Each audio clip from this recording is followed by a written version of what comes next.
YouTube, welcome back to my channel. Thank you so much for joining me again.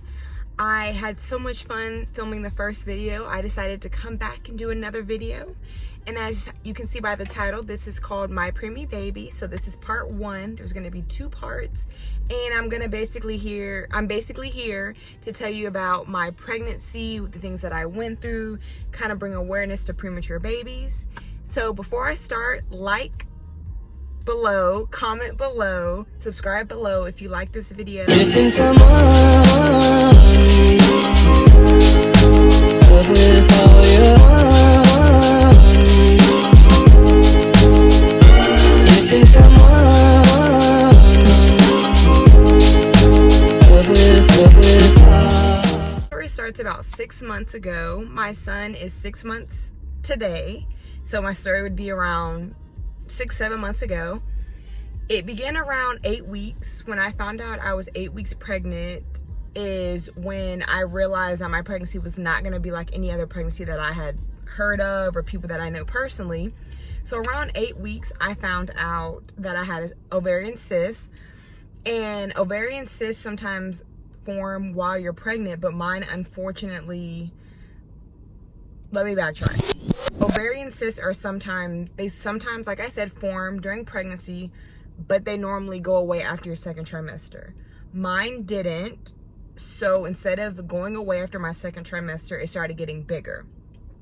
So around my second trimester, I started experiencing a little bit of pain, and I went to my doctor and let them know, like, hey, something's not right.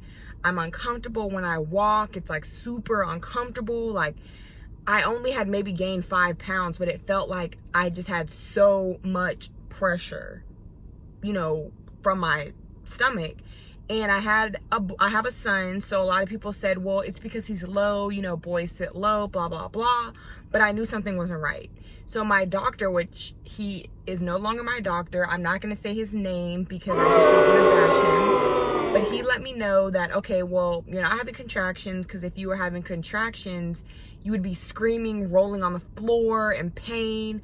Go home, take a Tylenol, take a warm bath, and lay down and you'll feel better. Okay, cool. I, in my heart, you know, as a mother, you know when something's not right, and I knew that advice wasn't the best advice, but hey, I'm not a doctor. I don't have my medical degree. So I went home, laid down, took a Tylenol. A couple hours later, the pain was still there. It was a red flag because, again, I knew my body. So I told my husband, I was like, hey, I think I need to go to the hospital. Not that I'm in excruciating pain, but something's just not right. So I go to the hospital, and I end up getting transferred to mother and baby, because after 20 weeks, you're no longer on the ER side. They hooked me up to a monitor, and they're like, yes, ma'am, you're having contractions. Moment of silence. They're like, yes, you're having contractions, and you are 1 centimeter dilated. So not only did my doctor not check to see if I was dilated, he didn't check to see if I was having contractions or anything. So if I would have not went with my motherly intuition, my just intuition, I possibly could have had my son at 20, I think it was 20, I was either 20 or 22 weeks. So they're like, okay, well, we're gonna need you to stay overnight. This was devastating because this was my first pregnancy, and I'm being told I have to stay overnight, and I'm already dilated, and I just hit the halfway mark. So they keep me overnight, and then the next day they tell me, okay, ma'am, your cyst, do you know you have a cyst? I was like, yeah, they've been monitoring it since I was 8 weeks. Well, ma'am, your cyst has gotten a little bit too big. We might have to operate. This is news to my ears because I'm like, operate? Like, what? They told me my cyst was good. So they send me off to an oncologist, and the oncologist got the measurements from that high-risk doctor, because when you have preterm labor or preterm symptoms, you're automatically considered high risk, which this was news to me, because I'm thinking like, oh, high risk only means you have diabetes or your age, or if you've had problems getting pregnant. Like, I didn't know high risk literally meant if your body tried to have a baby before time, you're high risk. So I got sent to an oncologist, which he was amazing. Turns out he's like, yes, we're gonna need to do emergency surgery. the deadline for that emergency surgery is 24 weeks, and you're already at this point 23 weeks, so you need to have the surgery immediately. He also let me know, if your doctor would have caught this earlier, we could have just went in your belly button and got it out. But since he didn't, we're going to have to give you a C-section cut and take out your cyst because it's too big. So when I tell you I cried like a baby, I have never cried that hard in my life because I didn't care about me at this point. I'm like, what about my son? Is my son gonna be okay? That's all I cared about. And they're like, you know, as long as we operate before 24 weeks, he will be okay. We will have to put you to sleep, which if you're a mom watching this pregnant, want to get pregnant, nobody wants to be put to sleep while they're pregnant because there's a chance you might not wake up. Long story short, I had emergency surgery. I had my cyst removed. Turns out my cyst was around 11 centimeters and it had 1 liter of fluid. And it was up beneath my ribs, which I wasn't in pain from the cyst.